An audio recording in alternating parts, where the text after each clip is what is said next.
Hello class 3, this is chapter 12 from your science book. The name of the chapter is light, shadow, sound and force. इसमें हम लोग चार चीज़ों से related deal करेंगे, चार चीज़ के बारे में पढ़ेंगे. पहला तो है लाइट. लाइट मीन्स रोशनी. नेक्स्ट है शैडो. शैडो जो हम लोग का साया होता है वो.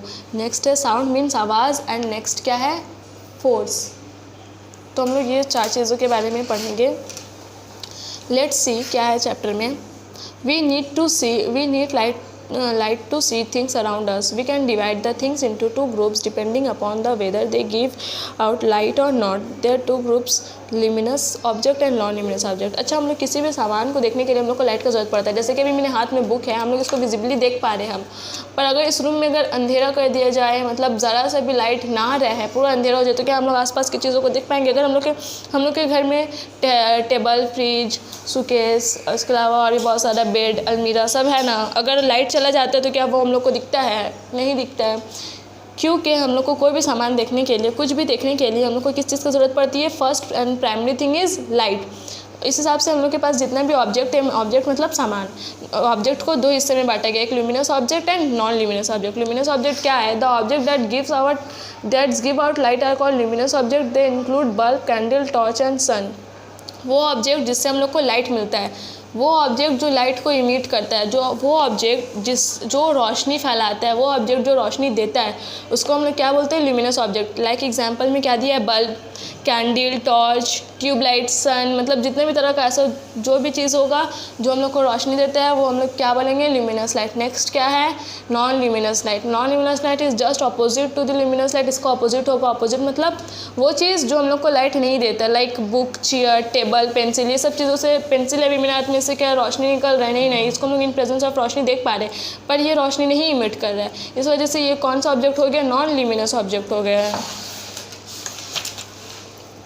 How we see things. अब देखो हम लोग किसी भी चीज़ को कैसे देख सकते हैं. Light travels in a straight line. A non luminous object such as, देखो लाइट जो है हमेशा स्ट्रेट लाइन में ट्रैवल करता है. जैसे ये बल्ब है, ये स्ट्रेट लाइन में ट्रैवल करेगा, यहाँ से रोशनी ये स्ट्रेट निकलेगा, स्ट्रेट इमिट होगा, कभी भी ऐसा कर्व शेप में नहीं निकलेगा. तो ये लाइट ऐसा कोई नॉन ल्यूमिनस ऑब्जेक्ट से टकराता है.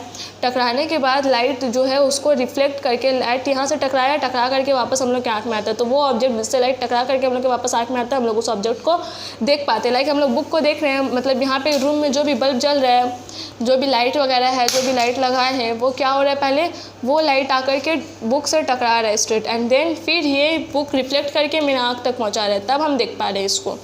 समझ आया? लाइट को रिफ्लेक्ट किया जाता है, और ये रिफ्लेक्ट लाइट जब हम लोग के आँख में पड़ता है तो हम लोग कोई भी चीज़ को देख पाते हैं. यहाँ पे पेयर का ये दिया गया है कि बल्ब जल रहा है, पेयर से टकरा करके इंसान का आँख में आ रहा है, तो हम लोग क्या देख पा रहे हैं? पेयर्स को देख पा रहे हैं. ये हुआ light. Now the next thing is shadow. What is shadow? When an object or thing blocks the path of a light, the dark patch is formed on the opposite side of light. The dark patch is called shadow.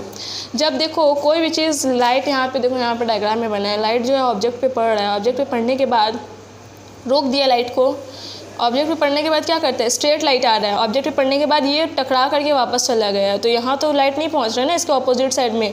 ये pair में देखो यहाँ पे light आ रहा है, यहाँ पे टकरा करके वापस चला रहा है, इसके बैक साइड में तो नहीं जा रहा है ना लाइट. तो यहाँ पे जो है डार्क कलर का शैडो क्रिएट होता है, डार्क पैच लाइक स्ट्रक्चर होता है. देखो जैसे ये इसका क्या होगा? शैडो. शैडो तो हम लोग अपने ही देखते रहते हैं हमेशा, तो वो हो जाता है शैडो. नेक्स्ट क्या है? Features of shadow. Shadow always black in colour. Shadow का कलर क्या होता है? हमेशा ब्लैक होता है. Shadow is larger if the object is closer to the source of light. Shadow जो है वो बड़ा होता है, इसको जितने ही नज़दीक करेंगे ना, लाइट के जितने ही नज़दीक करेंगे ना, शैडो क्या होता है? बड़ा होता रहता है. और shadow is always form on the opposite side of light. Shadow जो है हमेशा लाइट के अपोजिट साइड में बनता है. जैसे कि अगर यहाँ पे लाइट है तो यहाँ पे नहीं बनेगा कभी शैडो, यहाँ पे नहीं बनेगा, हमेशा शैडो इस साइड बनेगा, यहाँ पे बनेगा. जैसे कि लाइट यहाँ से आ रही है, इसको अपोजिट साइड में बन रहा है. शैडो कब का फॉर्म होता है? इसका इन प्रेजेंस ऑफ लाइट. अगर लाइट को हटा दिया जाए तो कोई शैडो नहीं बनेगा. और ऐसा ऑब्जेक्ट में जो ब्लॉक करे, लाइक कभी भी शीशा का, मिरर का, मतलब ये सब चीज़ का शैडो नहीं देख सकते हम लोग, क्योंकि अगर कोई ग्लास का कोई चीज़ है, मतलब शीशा का बना हुआ कोई चीज़ है, तो वो कांच का, तो वो उससे लाइट रिफ्लेक्ट नहीं करता, वापस नहीं आता, उससे पास कर जाता है, तो हम लोग उसका शैडो नहीं देखते. वो ऑब्जेक्ट जो ब्लॉक करे लाइट को, जो लाइट को आगे जाने से रोके, सिर्फ हम लोग उसका ही शैडो देख सकते हैं. नेक्स्ट क्या है? Surface on which the shadow fall of the object can fall. Surface on which the shadow of the object fall, वो सरफेस जिसमें शेडो बनता है, मतलब अपोजिट साइड में बनता है, जो मैं पढ़ ली वही है बस। The size of the shadow keep changes on time during the day, shadow का साइज़ जो है वो चेंज होता रहता है। लाइक देखो पहले सन यहाँ से निकल रहा था तो ये शेडो यहाँ पे फॉर्म कर रहा था, सन एकदम ऊपर में आ गया तो ये शेडो का छोटा हो गया है, सिर्फ इसका ही शेडो फॉर्म हो रहा है। जब सनसेट हो रहा है तो पहले जब इस साइड फॉर्म कर रहा था अब इस साइड फॉर्म कर रहा है, मतलब शेडो चेंज होता रहता है depending on the source of light, के लाइट कहाँ से आ रहा है, कितनी दूर से आ रहा है, तो इस हिसाब से इसका चेंज होता रहता है। So this is what shadow is. What's next? Next is sound. Sound क्या है? हम लोग जो बोलते हैं, जो आवाज़ निकलता है वो साउंड है। जो नॉर्मली हम लोग बोल रहे हैं इसी को ना साउंड बोलते हैं। We hear different types of sound in our daily life, हम लोग अपनी डेली लाइफ में बहुत तरह का साउंड देखते हैं। Animals and birds make different type of sound and communicate with one another. We also make sound we talk. Animals और बर्ड्स जितने भी ये सब आपस में आवाज़ निकालते हैं। लाइक कुत्ता भौंक रहा है वो भी एक तरह का आवाज़ है, बिल्ली म्याऊं म्याऊं करती है वो भी एक तरह का आवाज़ है। सारे एनिमल, सारे बर्ड्स आपस में किस तरह से कम्युनिकेट करते हैं? By the means of sound. We also make sound when we talk, जब हम लोग बात करते हैं तब हम लोग भी एक तरह का साउंड प्रोड्यूस करते हैं। अब साउंड जो होता है वो दो तरह का होता है, एक प्लेजेंट साउंड होता है और एक अनप्लेजेंट साउंड होता है। The sound which is soft mild and pleasant to our ear is called pleasant sound. वो साउंड जो सॉफ्ट हो, माइल्ड हो, मतलब प्लेजेंट हो, जो हम लोग को सुनकर अच्छा लगे, इस टाइप का साउंड को क्या बोलते हैं? प्लेजेंट साउंड बोलते हैं।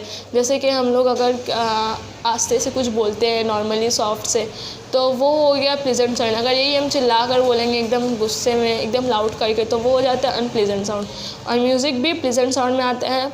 द साउंड, वो साउंड जो लाउड हो, काफ़ी इरिटेटिंग हो हम लोग के कान के लिए, उसको हम लोग क्या बोलते हैं? अनप्लेजेंट साउंड या फिर नॉइस। नॉइस मतलब शोर, जैसे कि कुकर का बार बार सीटी बजना, वो अनप्लेजेंट साउंड या फिर उसको नॉइस में ले सकते हैं। इसके अलावा मिक्सचर मशीन का तो यही दिया है एग्जाम्पल में, क्या थे? The continuous Hawking of a vesicle is noise. गाड़ी में जानबूझ करके लगातार कंटिन्यूस हॉर्न बजाना, वो भी एक तरह का अनप्लेजेंट साउंड है, जिसको नॉइस, यानी कि नॉइस मतलब क्या होता है? शोर। The next topic is force. So what is force? When we push or pull to move things, we use force. अगर हम लोग किसी भी चीज़ को पुश करते हैं या पुल करते हैं तो हम लोग क्या कर रहे हैं? हम लोग फोर्स को अप्लाई कर रहे हैं। We use force to change the shape of a thing. हम लोग कोई भी ऑब्जेक्ट का शेप को चेंज करने के लिए हम लोग क्या करते हैं? फोर्स अप्लाई करते हैं। लाइक हम लोग के पास अगर कोई बॉल होता है, फुटबॉल, अगर हम लोग उसको ज़ोर से प्रेस करते हैं तो उसका शेप क्या होता है? छोटा हो जाता है। तो हम लोग क्या कर रहे हैं? उस पर फोर्स अप्लाई कर रहे हैं। फोर्स का मतलब क्या हुआ? ताकत। फोर्स का मतलब हम लोग कॉमनली क्या बोलते हैं? ताकत बोलते हैं। We also use force to stop moving object और चेंज द डायरेक्शन। हम लोग कोई भी आता हुआ चीज़ को रोकते हैं, रोक करके उसका डायरेक्शन को चेंज कर सकते हैं, वो force. Force is use for pulling और ट्रॉली। हम लोग एक ट्रॉली को पुल कर रहे हैं, ये भी हम एक तरह का फोर्स अप्लाई कर रहे हैं। इसके अलावा इस बलून का शेप को चेंज किया जा रहा है। इसके अलावा ये कार्ट को मूव किया जा रहा है, फोर्स लगा करके इसको बढ़ाया जा रहा है। नेक्स्ट इसमें क्या दिखाया है? फुटबॉल को पकड़ा जा रहा है, मतलब क्या कि इसका ये मूव कर रहा था ना, ये चल रहा था खुद में, मतलब मूव कर रहा था ये, तो इसको रोक दिया गया, स्टॉप मूविंग कर दिया गया। नेक्स्ट क्या है? बॉल का डायरेक्शन को चेंज कर दिया गया, इसको किक किया गया तो अभी इस डायरेक्शन में मूव करने लगा, तो ये भी हम एक तरह का फोर्स अप्लाई किए हैं। And the next topic is friction. What is friction? A force that slow down the movement of an object is called friction. अगर किसी भी ऑब्जेक्ट का मूवमेंट को, मान लो कोई अभी ऑब्जेक्ट मूव कर रहा है, हम लोग उसका मूवमेंट को रोक दिए, फिर स्लो डाउन कर दिए हैं, वो फोर्स को क्या बोलते हैं? फ्रिक्शन फोर्स बोलते हैं। अगर कोई भी चीज़ को हम लोग पुश करते हैं या पुल करते हैं, मतलब खींच रहे हैं या फिर ढकेल रहे हैं, देन हम उसके ऑपोजिट में भी एक फोर्स अप्लाई होता है। जैसे कि हम लोग किसी भी चीज़ को, जैसे हम लोग इस बुक को ऐसे पुश कर रहे हैं, ठीक है, तो ये टेबल के साथ रिगड़ रहा है, टेबल के साथ घिस रहा है, तो ये क्या हो रहा है? इसका जो स्पीड है उसको रोक रहा है। सिमिलरली अगर हम लोग बुक को ऐसे हवा में उठा करके ऐसे पास करेंगे तो हम लोग इजीली कर सकते हैं, पर अगर टेबल में रख के करेंगे तो एक तरह का फ्रिक्शन फोर्स अप्लाई हो रहा है और स्पीड क्या हो जा रहा है? कम हो जा रहा है। तो फ्रिक्शन क्या है? Just opposite to the force, जो फोर्स का स्पीड को कम कर दे वो होता है फ्रिक्शन फोर्स। अगर फ्रिक्शन फोर्स ज़्यादा हो हम लोग के फोर्स से तो क्या होता है? कोई भी ऑब्जेक्ट को मूव नहीं कर पाते हैं हम लोग। और यहाँ पे देखो क्या लिखा है? We would not able to walk if there is no friction. अगर फ्रिक्शन नहीं रहेगा अर्थ में तो हम लोग चल भी नहीं पाएंगे, हम लोग डायरेक्ट स्लिप कर जाएंगे, क्योंकि फ्रिक्शन है ही नहीं। अगर हम लोग चल रहे हैं तो हम लोग एकदम आसानी से मूव करके फिसल करके चल जाएंगे, तो हम लोग स्लिप कर जाएंगे। पर friction is very necessary force. ऐसा नहीं है कि ये फोर्स को रोक रहा है तो इसका मतलब ये कुछ गलत है, ऐसा नहीं है। Friction is really important for us. Friction एक तरह का फोर्स है जो क्या करता है, फोर्स का स्पीड को, फोर्स की वजह से जो मूव करता है जो भी ऑब्जेक्ट, उसका स्पीड को क्या कर देता है, उसका स्पीड को कम कर देता है। So this chapter is completed है। Now you all what have to do is इसका क्वेश्चन सॉल्व करना and send to group as soon as possible.